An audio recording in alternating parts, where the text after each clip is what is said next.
I'm getting to sit down today with the iconic Rob Paulsen, voiceover actor, Pinky and the Brain, Ninja Turtles, Jimmy Neutron. I mean, these are just to name a few. Also a Boo2Bullying Ambassador. Yes. Amazing human being and philanthropist. Pinky, stop this foolishness. You know, Farfig Newton, you sound a little like Brain. Oh, and you bop like Brain, too.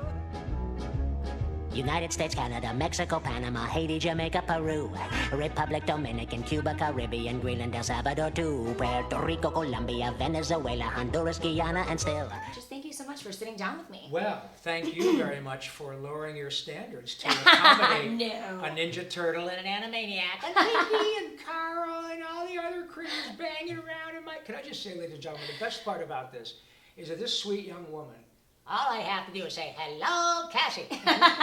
Look what happens to her. That is truly the sort of gift of these characters. I don't draw them, and I don't write them. But I'm telling you what. But you deliver Cassie, them. Well, thank you.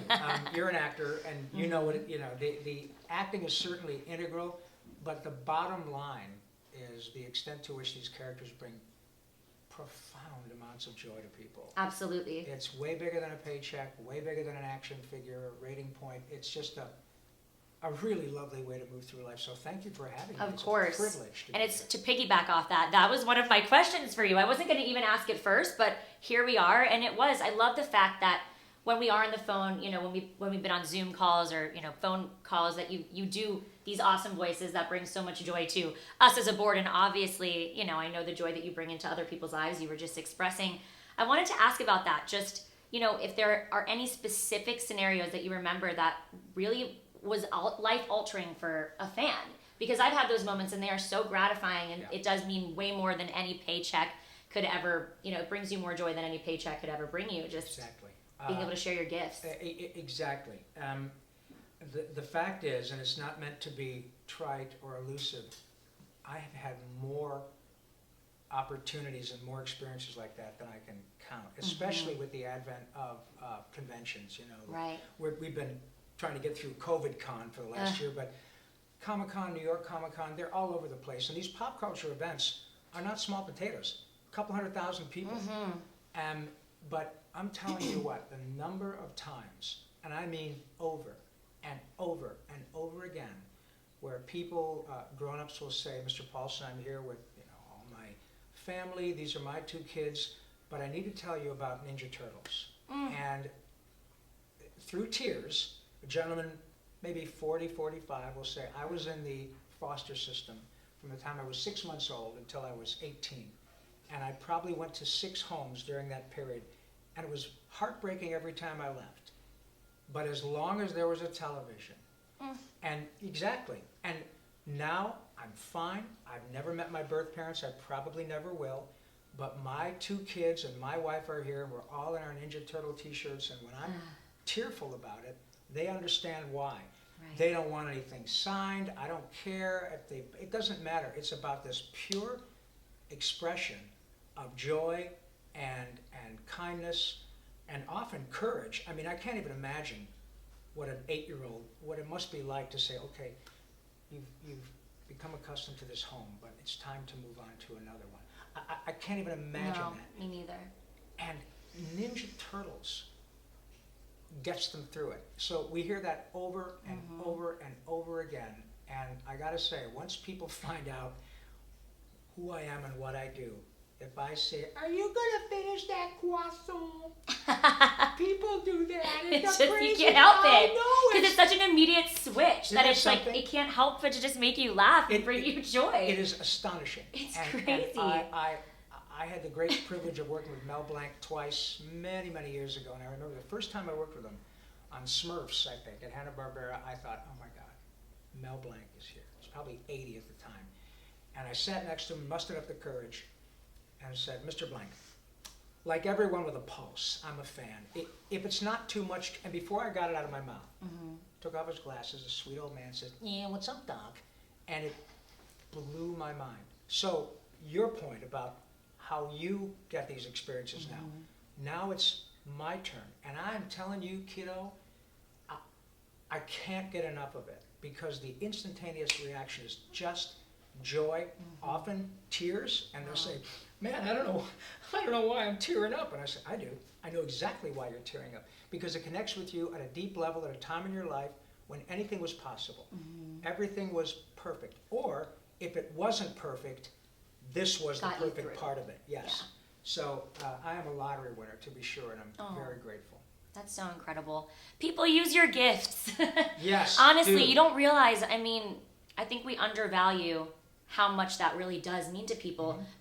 I try not to undervalue how much, maybe playing a certain character means to people, but you almost just forget because Yeah. it is a passion, of course, but it's a job and we go about our lives. But as much as you can and as often as you can, just to use those gifts and to use our platforms, which you are so incredible at. I mean, even just the short time you've been with Boo2Bullying, you've been so vocal, Well. and we're so grateful, and you really put in the time and effort. We can tell the difference. There's people that are passionate about, ending bullying and whatnot, and fighting for equality, and they'll post here and there, but you really take the time, and I want to know why it is that Boo2Bullying does resonate with you. Is there a personal story? Is it just because you're passionate about the cause? Because you are so passionate Well, about it, and thank we're you. so grateful. It is difficult not to be around you people, around you and Diana and Dimitri and Sandy Newton and all the people whom I've become friends with in a very short period of time. It's difficult not to want to become involved. You guys do a great job. Thank you. Of promoting this incredibly important mission. I think all of us have stories, as we discussed off camera, that if you've not been bullied specifically, I mean, look, everybody takes a couple of shots. Everybody does. But there's a difference between somebody making fun of your wacky tennis shoes or your bad haircut and being ruthless and it being brutal and violent, or Yes. people causing violence to themselves just to make it stop. And I think as a person who's, getting a little bit older now, I've seen, back up a little bit, people can bully in various forms with utter impunity. Social media allows you to say, hey, Rob Paulsen, I think your work sucks and I wish you were dead. Well, okay, it kind of rolls off your back. But when I was a kid, if Cassie was my sister and somebody says, hey man, I heard about your sister in the football team, I'd find him and I'd give him a shot. Or, but you can't do that anymore. I'm not promoting violence, but Of you course see not. my point. Absolutely. Nowadays, somebody can say whatever they want to whomever they want about whatever they want with complete No consequences. No consequences. Knowing that and knowing how difficult it is just to grow up, I don't know how parents, especially with little girls, deal with the constant barrage of what the ideal young woman is supposed to look like nowadays. We're human. I know. And if you We are, call them keyboard warriors. Oh my People behind the God. screen, Yeah. behind the phone, and, usually you're with a no ugly, picture and like a little fake account, a little Totally. Finsta. The trolls, we it's call the them trolls. these days. It's you're horrible. ugly, you're fat, you're stupid. How can you live up to that? And when you're in your formative years and you're trying your best to figure out just how to move through your life, to have to put up with that too. So as a parent as well, I can empathize with what Right. you must go through. So when I saw what you guys were about, I couldn't volunteer fast enough. I think also because of what I do. There is something that is very disarming about, in a lovely way, about these characters. So we never know when there's a circumstance that you guys will say, hey man, let's create a character that might get to kids and other kids who may be predisposed to bullying or whatever when they're young. Because these characters at young ages affect people, as we've already discussed, in profound ways. Oh, yeah. And if you can get to them via humor or music or whatever, with a very important message, you never know when that's going to be the thing that trips the switch in the right way. And from our experience, it has. Good. It has worked that way. And I think also what is so important, like that we do with our programming, is that we show all ends of the spectrum, right? So a lot of the times, it's important for these kids and teens or adults who are being bullied to realize that person doing it, that's usually a person that's hurting. Like we always say, hurt people hurt people. Well and said. It's so important for both ends, for the person for us to speak to the bullies and really say, like, what's going on here? Let's break this down, because, there's clearly something not right within yourself to want to lash out. Right. And then it's also telling the people who are getting bullied, don't take it so seriously. That's a very miserable person. Don't let them take you down with them, you know? Right. So I'm really glad you brought that up. And that's actually how I got involved with Boo2Bullying. I was on a show called Make It or Break It, and I was playing a bully. Oh. And it was really interesting to me. And you like stand up for your characters. I'm like, I know she's a bully, but and she was suffering from from a plethora of, circumstances. Her mother left her family, or her and her father, for drugs. Right. And so she had that abandonment issue, and her father was super pressurizing. My character's father was all about, I played a gymnast, so he was just really hard on her. And it clicked for me because I was never a bully growing up. So to play a bully, I was like, wow, it's so true what they say. I know we hear it all the time, hurt people, but this character was suffering and just lashing out, wanting other people to... Right. Because no one wants to feel isolated. Even if you're suffering, you want to suffer with people. Sure. Misery loves company. Misery loves company. There it is. That's what I was looking for. No, it's true. But also, everybody wants to be... And I'll tell you something. This is something I've never told anybody, but it's really important. Years ago, in high school, I think I was a junior or senior in high school, and I was a varsity hockey. I grew up in Michigan and playing hockey my whole life. And I remember that we were going to, my buddy on the team, whom I used to drive to school every day, we were on our way after hockey practice early in the morning going to school. And I'll never forget this, and it's a really interesting story. We're driving down the road, and there was a young man, Greg is his first name, I won't tell the last name, but Greg was a bit of a nerd, and was picked on a lot. He was picked on by my friend, whom I was driving to school. I was aware of it, but like a lot of kids, I wasn't put in a position where I had to stand up for anybody, but I just kept my mouth shut. Right. Well, what happened one day, we're driving along, Greg is walking down the road, on his walking to school. My friend Tim and I are driving to school, and Tim said, oh, there's Greg. Let's slow down, we'll give him a ride. And I thought, oh, well, there's a great idea. I said, good for you, Tim. As we slowed down, we passed Greg, and Tim's in the passenger seat and motions Greg. And as Greg got close to the car, Tim said, step on it. And I did. And of course, it was rude. Right. And as soon as I did it, I thought, what the hell is wrong with you? Why did you do that? Right. And it was that pressure, little bit peer of pressure. Yes. Cut to 40 years later. I sought Greg out and went back to Grand Blanc, Michigan, and I sought him out. And I said, Greg, you may not remember this, but I do. And I have always felt absolutely horrible about what I did. I hit the gas. I could have said, no way, he's getting in the car, but I didn't. And I think it's more important for me than for you to let you know that I've been in Hollywood for 35, 40 years now, and I've never forgotten that moment. Right. Because it was absolutely not the way my parents raised me. Had my parents known, my dad would have, you go and find that young man right now. Right. And my mother would have been in tears and said, I am so disappointed in you, Rob. And I never forgot it. We're fine now. But it was such an example of a guy succumbing to even the remotest amount of peer pressure, Cassie. Yeah.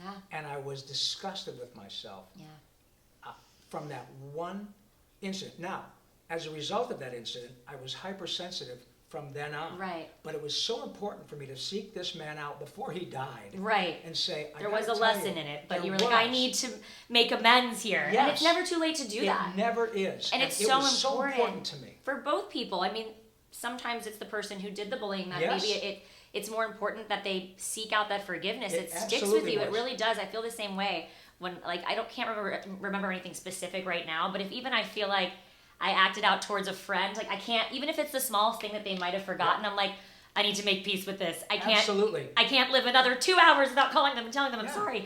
But whatever it is, and then, you don't realize how much sometimes the other person has been waiting for that for years, or how it affected them, or the PTSD it might have caused. Well, obviously it differs depending on the scenario. And you mentioned something a bit earlier about using your gifts. Yeah. It's never too late to apologize. Right. B, it's never too late to learn. I've said, as I'm sort of in the last act of my life, I'm closer to the end than the beginning, but I crave learning more. I always say, I'm a nice guy, but I want to be a better one. And I think once you decide that you know it all, you might as well just pack it in. Because in this day and age, and we've learned nothing with COVID, if nothing else, the extent to which the phrase, we're all in this together, is absolutely the truth. Right. And we can choose to be all in this together for good reasons, like Boo2Bullying. And the fact that you folks and Dimitri and his vision are about getting them while they're young is so critical. The foundation. Yeah. It is so important. And now we've started CAPE. Yes! We're so excited about, because Fantastic. it starts before you, starts out of the womb, really. I mean, does. it's so true, but I'm so happy that we now have this CAPE, it resonates better with them, the K through 3 program CAPE, and the way it was designed and structured by my dear friend Katie Welch, another Boo2Bullying ambassador. It really does start very young, and we need to, it's a foundational, it's all about your foundation, honestly. Sure. So I'm really happy that you brought that up. Thank you. It's a pleasure. What about, I always like for these conversations to be super organic, because I don't really plan, but we spoke about bullying and some of your scenarios. What would be some advice that you would give somebody who is the Greg in their school that's dealing with, being bullied or feeling like an outcast, and that feeling of being alienated and isolated? What would your advice be? Yeah, thank you. Well, my son had some bullying issues. Interestingly, my kid had bullying issues because of what I did for a living. I remember when he was in, I think, 6th or 7th grade. Once his buddies, new kids at school, found out, hey, his old man is Raphael, his old man is Yakko, and that's pretty cool. And of course, he came home and said, here's a list of people who would love an autograph. So great, send it. After that, he gets asked by the cool kids, hey, we take this kid's book bag every now and then and we throw it in the garbage. And my kid said, I don't want to do any of that. And immediately the next day, your dad's a jerk. We think your dad sucks. Overnight. And I discussed this with other friends of mine.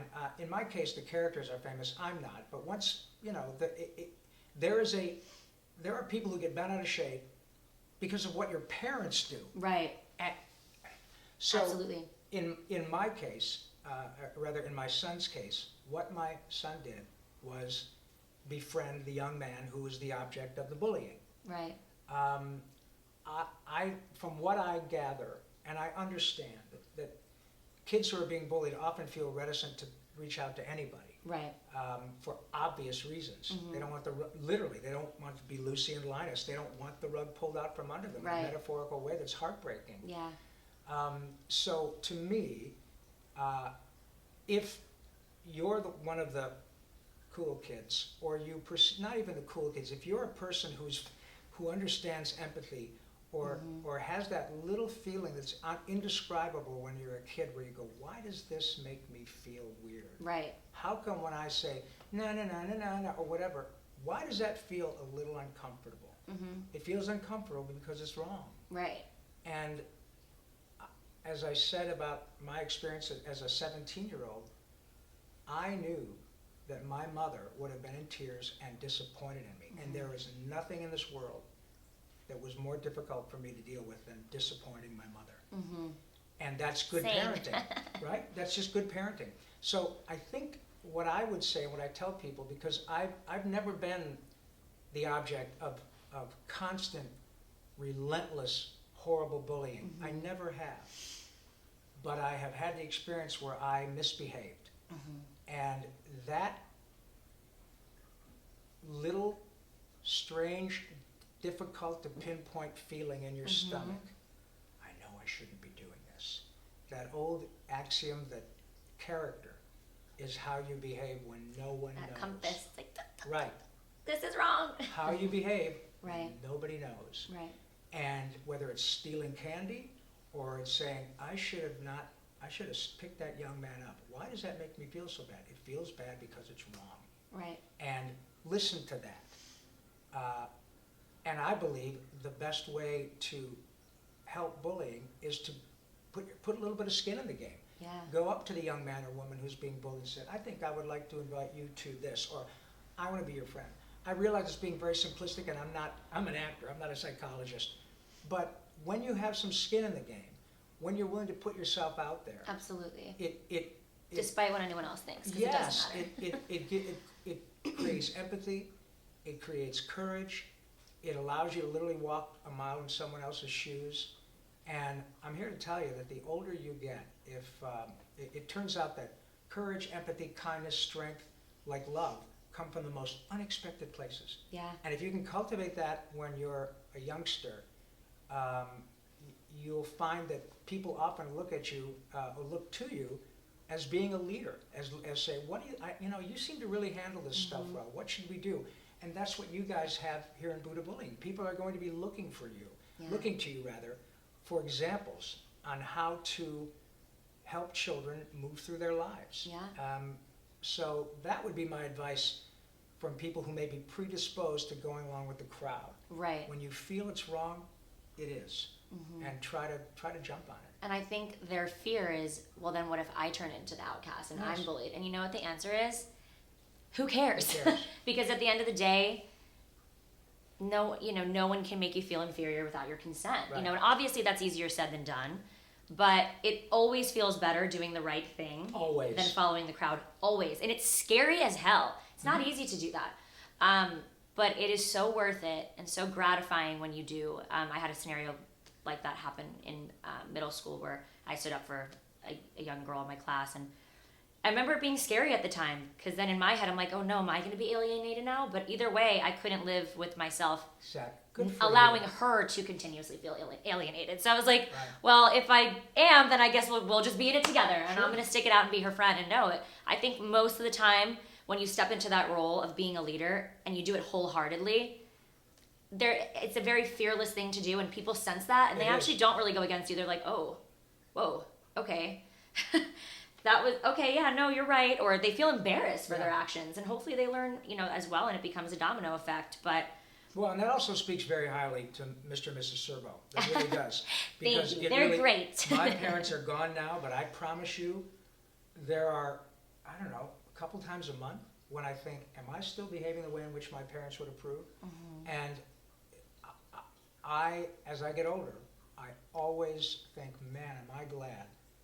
I didn't, as we always say, I didn't get it at the time, but boy, am I glad yeah, that I had second thoughts when I would say, I don't know if I should do this or do that. And you are absolutely right. The payoff for standing up and for having the courage to do the right thing is so much bigger than one can imagine. It really is. The opportunity to know that you made an impact in someone's life, no matter how seemingly small, that flip, if it's switched in the right direction, may set the course for that young man or woman's life. absolutely. And that's It's in the little huge. things.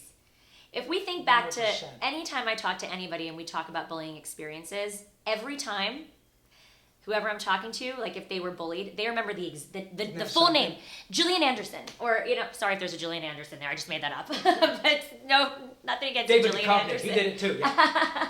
But whoever, they remember the exact name, where they were, the moment it happened. What does that tell you, right? It's just it's just emblazoned in their psyche. Yeah. Powerful. Bullying is, words do hurt. Yeah. And people don't like to, especially when you get older, you want to act as if like, oh, whatever, you brush it off, but no, they hurt, and you take it with you for the rest of your life. Yeah. So, yeah, it's pretty crazy. That's what I say. Well, clearly I was aptly cast as Yakko because I was shut up for 20 minutes. But these opportunities, when you folks are kind enough to give me this bully pulpit from which to say my piece, it's important, because you just never know when someone is watching this, and it could be me, it could be you, it could be one of the other lovely guests you have. Something resonates with someone Absolutely. at the appropriate time. I always ask everybody this towards the end of the interview. If you could go back and tell younger Rob, you can pick any age, one piece of advice, what would you go back and say to your younger self?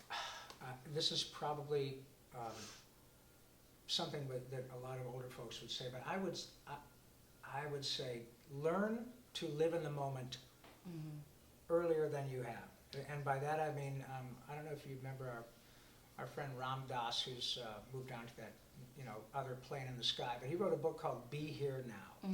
And that is a profound statement. Yeah. I am not I'm a pretty spiritual guy. I'm not particularly religious or whatever, but I've learned the importance of living in the moment. Oh yeah. I think we all worry. We all worry about our relationships. We all worry about our health, money. All of that's understandable. But I've been around long enough, and look, no one gets out of here without a couple of dings. Everybody takes a couple of courses. I have certainly taken less than most people, but when you're able to look back and say, all of that time I spent worrying, what if, but if I can't, but, oh no, but you don't understand. And it was, I'm here. I'm not backwards with a lot of, with the IRS or whatever. I have been, I figured it out. It's life. Yeah. But I think, even God can't change the past. And whatever happens to me in the future is dictated by how I behave right now. Absolutely. The choices I make today, whether it's to choose kindness over bullying, or whether it's to not worry about whether or not I have any money, figure out how to make some. I would encourage my young self to say, just learn to live in the moment. Good or bad, embrace what is happening and figure it out. And it turns out we almost always do. Always. When I look back at moments, Diana, are you crying? Bless you. I'm like, anytime I see someone cry, I immediately cry. I'm this is so the thing. glad. That means it's working. Now, Carl Weezer had said it. She'd be bawling because he's so freaking cute. Look, Patsy's gonna lose her mind. I know what you're saying. I mean, I just remember in certain circumstances thinking it was the end of the world. Yeah. Whether it was a breakup or something, some form of rejection in the industry. I didn't book the role, whatever it may be. I can't even remember specifics right now because that's how unimportant those past scenarios are in this moment. Right. I'm happy to be here and to be doing this, and I'm working on different things, and I've had probably 2 to 3 relationships since that person. Of course. Life moves, life goes on. So yes, live in the moment. I love that, and it's something that I have to constantly remind myself of because I do suffer from anxiety. And I've spoken about this before. Anxiety is when we're stressing about the future, and depression is when we're harping on the past, really. So if we live in the moment, I know it's easier said than done. It is, and I realize that what I'm saying is, part of it is just having been on the rock a long time. Yeah. But I do know people, and I've met them, who were my age, who seem to have a much more laissez-faire attitude about life. Not that they were irresponsible, but they were enjoying being with my new friends, instead of saying, oh my God, if I don't get I had a 4th call back on this pilot, and if I don't get it, I've been through that, where I've made a little money in showbiz at my first part of my career, and I was seduced by the fact that, wow, if I get a couple more of these commercials, I'm going to be able to buy a 911 faster than I thought I was going to buy one, And so what I would do is start putting the cart before the horse. And instead of going in for an audition, saying, what was it that made Rob Paulsen drive out with his little Honda here at age 22 or 21 from Michigan? What is it? What is that Jones that makes you want to perform? You made a little money, and now you're thinking, oh boy, if I make more money. You're not thinking, if I show them how good I am right now with this audition, and don't worry about the money, it'll take care of itself. And I had to learn that lesson. But I'm telling you, if you can find a way to both enjoy the moments that you're in and recognize when it's a problem. Life cries wolf a lot, kiddo. And when you can really sit down and say, all right, this isn't that big a deal, or this requires my attention. I got to figure this out. I'm not going to put this off. It will allow you to get to a place where you can enjoy your life quicker. And it's easy to procrastinate when you don't want to deal with something important. So it really is, to me, as simple as trying to find a way to live in the moment And like I said, even God can't change the past, you know, so. One foot in front of the next. You'll yes, get through ma'am. it, whatever it is. Well said. Absolutely. I love that. Well, Rob, should we tell them? Should we Yeah. give a little, should we tell them? Sure. So guys, the Boo2Bullying crew, the Boo2Bullying team and Rob have been in the works on an animation because we Yes. have Mr. Animation now on Team B2B. And yeah, we're really excited about it. The main character is going to be a dog. Right? And obviously Rob's going to be the voice. Because I'm a dog. I'm a Hollywood dog. Is that going to be the voice? Yeah. No, that. I don't know. That's up to everybody else. A couple examples. What do we it think could the be. voice I mean, could I don't know if be? he's a very shy dog. He could be kind of like this. He could be a little puppy. A little who's been- timid. Who's maybe a little timid and can't, you know, he has troubles saying he can't really bark. When he tries to bark, he goes, I would pick that dog. and people make fun of him all the time, you know. Who knows? But with Dimitri and Diana and Brandon and all you folks have come up with this wonderful concept that will allow Boo2Bullying to have not only a mascot, but produce animated shorts. Yes. And the proof of concept and the pitch deck they sent me last week is so good. So we are now in the process, as you know, of trying to procure funding. Take it around to people. This is Hollywood. It turns out a lot of folks in Hollywood like to help.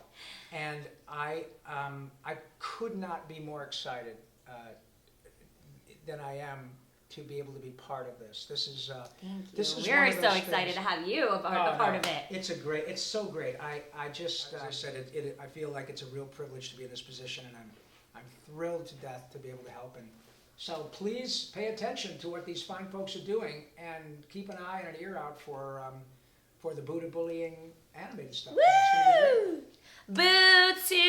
Boo2Bullying! Do it one more time. Boo2Bullying? Without the. I loved the. Okay. All right, take it away, Yakko. I'll tell you what, for more information and to make yourself feel really fabulous, because of course you are, please check out @Boo2Bullying on Instagram, because we are going to stop bullying around the world. We're going to start with the United States, Canada, Mexico, Panama, Haiti, Jamaica, Peru, Republic Dominican, Cuba, Caribbean, Greenland, El Salvador, too, Puerto Rico, Colombia, Venezuela, Honduras, Guyana, and still Guatemala, Bolivia, then Argentina, and Ecuador, Chile, Brazil, Costa Rica, Belize, Nicaragua, Bermuda, Bahamas, Tobago, San Juan, Paraguay, Uruguay, Suriname, and French Guiana, Barbados, and Guam. I'll finish it up next time. Bye! Boo2Bullying! That was amazing. What? I need to learn that just so I can learn all the countries. Yeah. How is that? That was.